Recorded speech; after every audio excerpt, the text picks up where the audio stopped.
Pozdrav dobri moji pratioci kanala Hrana za telo. Danas ćemo da uradimo jedan kraći video, jer mi je zapravo odlična ideja pala na pamet.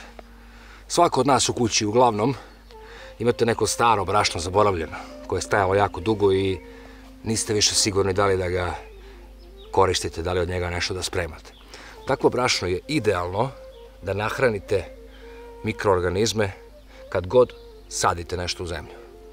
Naravno, njemu će trebati vremena da se dekompostira, ali to će biti, kao što već često govorimo, đubrivo na duže staze. Jer ipak ne zaboravite da se naše biljke razvijaju prilično dugo. Tako da đubrivo na duže staze može samo doneti korisne benefite. Ja sam danas došao u posed, verovali ili ne, a to predlažem svima da učinite, da se lepo raspitate u selima gde živite i pronađete stare, divlje, autohtone vrste. Dakle, ovo je divlji luk. Dakle, ovo posadite jednom i imate vrhunski luk. Koja je još zanimljiva stvar divljeg luka? Pa upravo ta, da divlji luk je mnogostruko jači od običnog luka. Dakle, sa mnogo manje luka imat ćete podjednak ukusan ručak, imat ćete nešto što odoleva svim bakterijama, sušama, suncu, štetnim mikroorganizmima i štetočinama. Dakle, ovo je suština zašto su naši drevni ljudi uspevali da budu tako dobri u bašti. Gajili su divlje, praktično poludivlje vrste povrća. Dakle, iskopate rupu, slobodno malo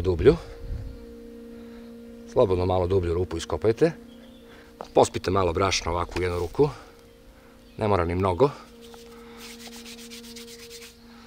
I zatim, ono što isto možete da dodate ovome, jeste ugalj, drveni ugalj koji ostane nakon noći, dakle nakon loženja preko noći.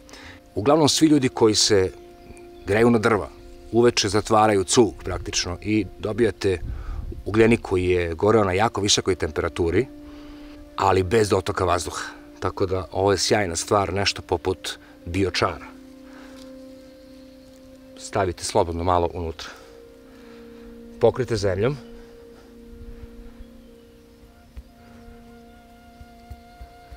Pokrite slobodno zemljom. I onda dodajte malo vlage.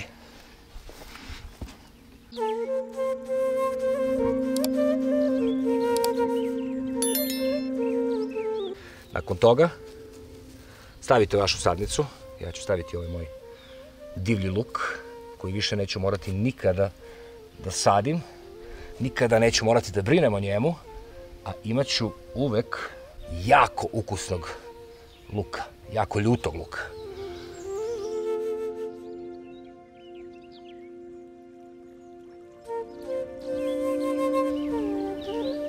Ovako nekako. Dakle, iskoristite ostatke brašna koje je dugo stajalo, nemojte bacati, već njime nahranite mikroorganizme.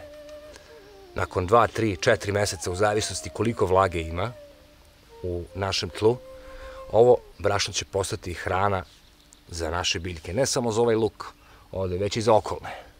Jer to privlači mikroorganizme i samim tim hrani naše biljke. Ako vam se svideo ovaj video, podržite kanal pritiskom na dugme prati, podelite video sa prijateljima i rodbinom, pritisnite zvonce i u padajućem meniju izaberite sve, kako ne bi propustili sledeću objavu. Hvala vam na pažnji i vidimo se uskoro.